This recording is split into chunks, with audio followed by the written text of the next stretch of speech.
I am Lizzy with Long Distance Gamers. We are a group of friends who play games remotely due to us living in different states. So today we are talking about Specter Ops. What do I think about it, and more importantly, how do we play it remotely? Now before we get started, there are two different sides. The side that is running the game, that for sure has a copy, they are called the running side. The side that may or may not have a copy is called the remote side. We will be going over how the remote side sets up and how the remote side responds to the game. This is Specter Ops setup. We have the two characters that have been chosen as the hunters, as well as the stack for the agents. Now, if you are the side that's the remote side and have a copy, you would simply choose which agent you're doing and put it face down along with your 3 cards.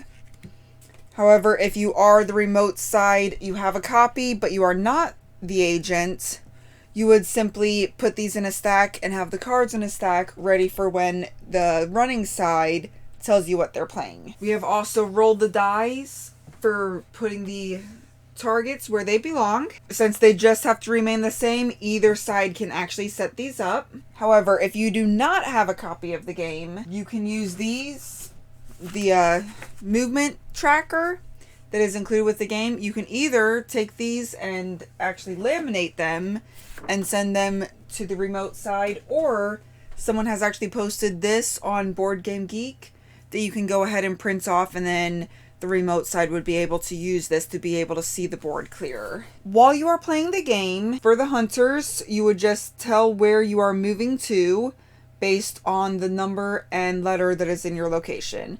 So you're basically following the same rules that you would as if you were writing them down on your sheet. Instead, you are just vocalizing so that all sides could update. So if you exited the car on J18, you would just say you are going on to J18. So this plays mostly the same as in-person versus remote. The major difference would be in a 5-player game.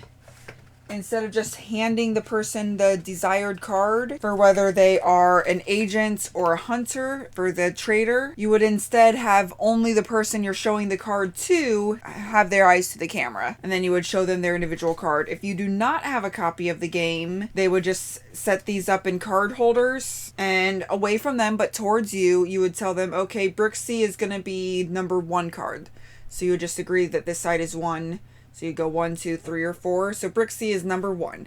So you would put that on Brixie's spot. And then Brixie would be able to look at it and know that he is, in fact, the trader. And then this would become the new 1, 2, and 3. And so then you would repeat that, so on and so forth, until all the cards have been handed out. That way you know who the hunters are and who your trader friendly is.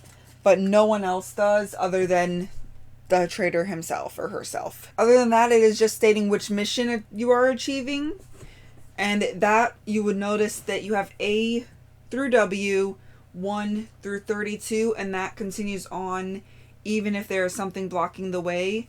So this one, you see you have C 18, 19, and 20. You have D 18, 19, and 20. So if you achieve this mission, you would say, I am achieving mission D19. So then you would know to turn over D19. And with that, if the remote side does not have a copy, I would have circled whichever one the agent would be going for at the beginning of the game. And then once they've achieved it, I would cross it out.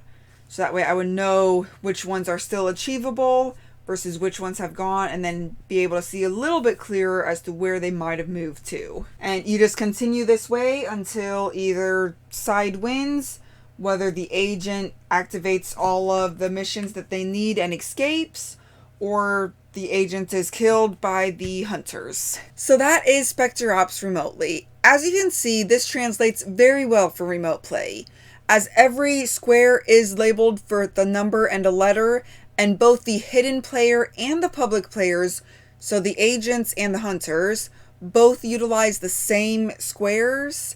It is very easy for either side, with or without a copy, to be able to see and know exactly where every person is. I love this game. This is actually my favorite hidden movement game. It is also a blast to play remotely, as Specter Ops is one of my favorite transitions from in-person to remote play. I hope you have fun with this one, and be you. Thank you all for watching.